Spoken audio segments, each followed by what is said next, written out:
Hello everyone, welcome back to the channel. In today's video, I want to tell you about an experience that we had within the last week that I think perfectly encapsulates what it is like to live in a camper, and a vintage camper at that. I want to share this experience because I never want the videos that I share to come across as if it's smooth sailing, wine and roses, it's all gravy baby all the time, because that couldn't be further from the truth.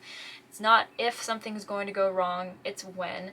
But I've learned that it's not so much about what happens as it is about how you choose to tackle the situation. So I'm hoping that this video can give you a little bit of insight into what our life is like living in an older camper, and also reinforce the fact for you that just because something goes wrong doesn't mean that it's the end of the world. So sit back, relax, and let me tell you a story. So earlier this past week, we had gotten back from running some errands in town, and I was inside getting everything resituated. Stuart was outside. He taps on the window and tells me to come outside, which I know from past experience means that something is wrong. I go outside and he shows me a point on the rear of the camper towards the bottom where water is dripping. And we know that it's a new drip. It definitely wasn't there before. We would have noticed it. Water dripping out of a camper is just never a good sign. Water is the enemy of campers everywhere. Unlike a house where if there's something wrong, you can kind of go to the other side of the house and get some space from it,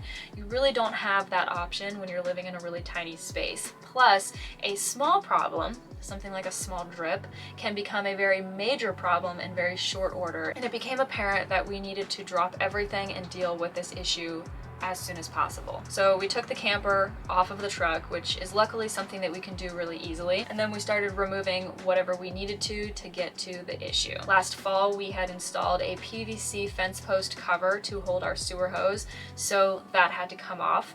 And then there are two entry points on the belly of our camper, one towards the front and another towards the rear. That rearmost cover had to come off. And I don't think that either have come off in the entire life of this camper's 30 years.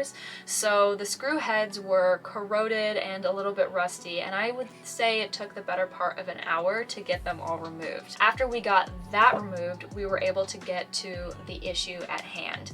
And there's always this point in troubleshooting issues where I find myself in a Schrodinger's cat situation where I can't quite see yet what we're going to be getting into. So I'm existing in this limbo where it's either very good or very bad, and it's equal parts terrifying and comforting because I don't know what I'm getting into yet, and I want to hope that it's going to be good, but I also have to acknowledge that it might be very, very bad. In the back of my mind, as Stuart was removing that bottom panel, I knew that the location where that water was dripping from was in very close proximity to our gray and black tank.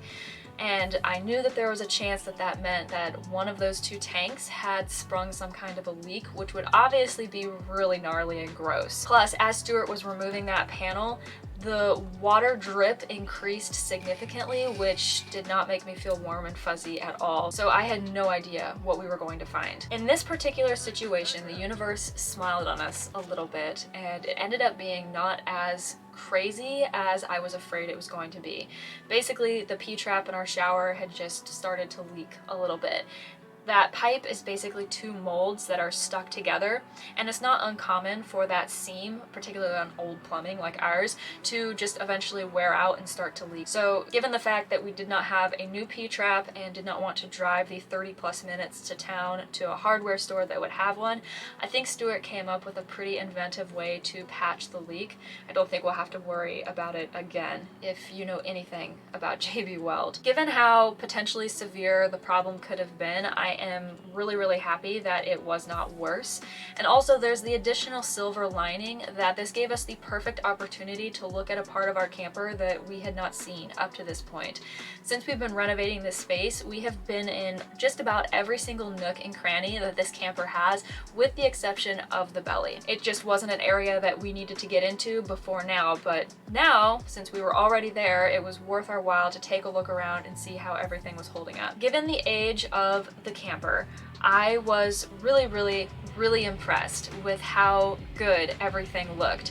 Along the rear, where the water had been dripping and where we knew water had run through at one point because we had some issues with our old water heater, I was anticipating seeing a little bit of water damage on that wood framing, and there was, but I could tell that it was from those issues that we knew about and not from anything pre-existing, because the water damage did not extend very far up the paneling or framing. It was isolated to that bottom edge, which was awesome. Since the damage was not very severe and not very extensive, I opted to rely on my trusty wood hardener from Varathane, because I figure if I reinforce that wood and halt any type of wood rot or weakening in its path, given the fact that the structural integrity is not damaged at all, then we should be good to go. And then since we already had the camper off of the truck, we decided to pull the front panel off as well and take a look at everything and make sure everything there looked good too. And it did. It looked better than the back, which makes sense because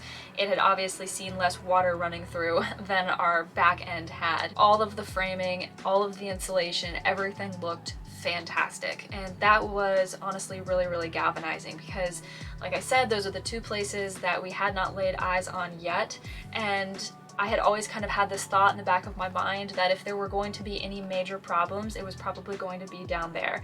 And from what we could see, all of the crawling around and poking and prodding that we did, everything is perfectly fine. Start to finish, this process ended up taking like 2.5 days, because we pulled the belly panels off, fixed the P-trap, and then it started to rain buckets and proceeded to rain for the entire next day. That is just a very typical camper situation to find yourselves in. You are a whole lot more subject to the elements when you are living in a camper or a tiny home than you are living in a traditional sticks and bricks house. You just kind of have to roll with the punches, and when Mother Nature decides to throw a wrench in the works, just don't get too upset about it. We ran a bead of Lexel or through the roof along the edges of the panels, stuck the panels back up, screwed them back in, and that was pretty much it for this particular water drama incident. On the one hand, we were not able to return everything to its original state as quickly as I would have liked because of the weather, but on the other hand, we were able to fix the underlying problem, which was that P-trap,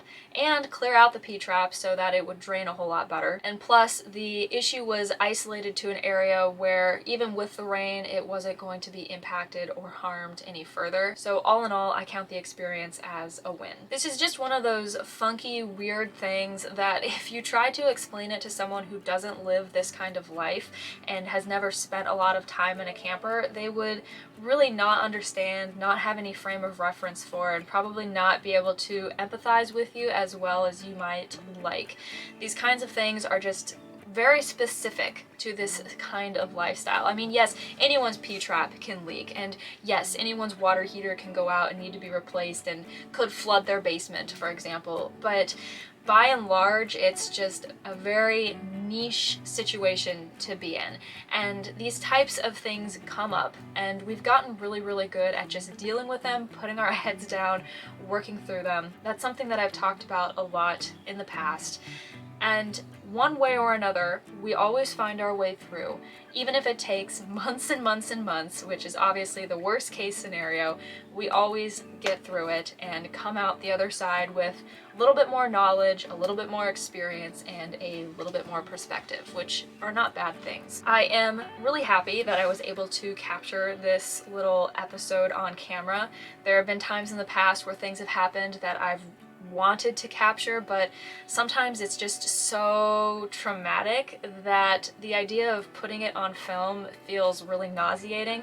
And although I am more than happy to film any and everything, I also live with another human being whose feelings and perspective need to be taken into consideration as well. So I'm really happy that I was able to get this one on film and share it with all of you, because I'm hoping that it will give you a little bit of perspective as well and a little bit of insight into what this kind of lifestyle is like, if this is something that you are interested in. So that is pretty much it for this story time. If you have ever had an experience like this with your own rig, I would love to hear about it. Leave it down in the comments below.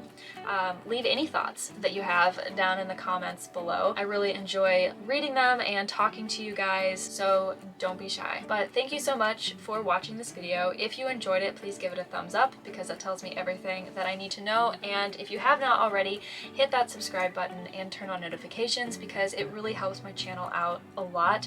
I really appreciate each and every one of you who has subscribed here within the last few months. It means more than you can possibly know. Thanks for watching, and I hope I'll see you for the next video. Bye.